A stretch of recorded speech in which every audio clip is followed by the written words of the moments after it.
Good evening বন্ধুরা। তো আজকে বিকেল থেকে ব্লগটা স্টার্ট করলাম। এই যে দেখতেই পাচ্ছ দুধ গরম বসিয়ে দিয়েছি, আর এখানে বেটুর কাপটাও নিয়ে নিয়েছি। তো বেটুকে আজকে দুধ গরম দেব, আর তার সাথে পিডিয়াশিওর। তো দুধটা খুব একটা গরম করি না, কারণ ও খেতে পারে না বলে। তো ওকে হালকা করে দুধটা দিয়ে দিলাম, তারপর দুধটা ভালো করে ফুটিয়ে নেব। আর ও তো আগে দুধ বা পিডিয়াশিওর কোনো কিছুই খেত না, অনেকটা ডাক্তার দেখানোর পর এখন খেতে রাজি হয়েছে, তাও 1 চামচ। ঠিক আছে, কোনো রকম ওকে খাওয়ানো হয় জোর করেই আর কি। তো এই যে দুধের সাথে এখন পিডিয়াশিওরটা গুলে দিচ্ছি আর ওকে দিয়ে দেবো। আর আজকে বিকেলে যেহেতু আমাদের চা খাওয়া হয়নি, তাই একটুখানি চা বানাবো, মা আর আমি খাবো, আর বাবা উঠলে পরে বাবাকে করে দেবো। তো এই দেখো আমার চাটা বানানো হয়ে গেছে, আর আমি একটা বিস্কুট আর একটুখানি চা নিয়েছি। এদিকে চা খাচ্ছিলাম, তা করতে করতে দেখছি বেটুর এই কাণ্ড। বেটুর আমার নাইটিটা বাইরে থেকে তুলে নিয়ে এসে পরে পরে দেখো কি কাণ্ড করছে। তো যাই হোক, যেহেতু আমি ওকে বকছিলাম যে ওটা খুলে দে, তো সেই জন্য আর কি মুখটা ঢাকা নিয়ে এদিক ওদিক করে বেড়াচ্ছে জাদুর মতো। দেখো, একবার এই ঘর যাচ্ছে, একবার ওই ঘর যাচ্ছে, একবার এদিকে আসছে, একবার ওইদিকে আসছে। আর যেহেতু ঢাকা নিয়ে নিয়েছে, তাই কিছুই বুঝতে পারছে না।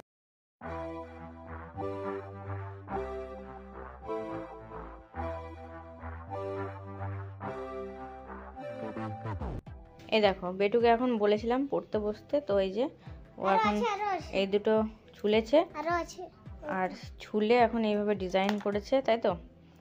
এগুলো খাতাতেও তুমি চিটাতে পারো, জানো কি? ঠিক আছে, এখন পড়াটা করো তাড়াতাড়ি, ঝটপট ঝটপট ঝটপট। এটা রেখো, সুন্দর করে রেখে দাও। ঠিক আছে, বক্সের মধ্যে রেখে দাও সুন্দর করে। চলো চলো চলো, উঠে যাও উঠে যাও, তাড়াতাড়ি পড়াশোনা কমপ্লিট করো।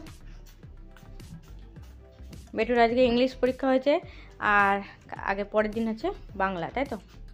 তাড়াতাড়ি লেখো। হ্যাঁ,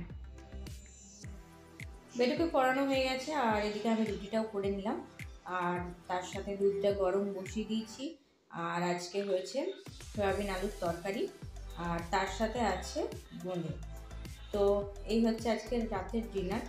তো যাই হোক, আজকের ব্লগটা আমি এভাবেই করছি, ভাবলাম ক্যামেরাটা একটু এইভাবেই শুরু করি, দেখা যাক কি হয় না হয়। তো তাই জন্য আর কি। আর কাল থেকে জানি না কেন মুখের মধ্যে এত ব্রণ বেরোচ্ছে, এত চারিদিকে, দেখো গালে, এই গালে চারিদিকে বেরোচ্ছে, যে কিছু বলার নেই। তো কি আর করা যাবে। যাই হোক, আজকের ব্লগটাকে এখানেই শেষ করলাম। সবাই ভালো থেকো, সুস্থ থেকো, আর সাথে থেকো, পাশে থেকো। Good night, tata.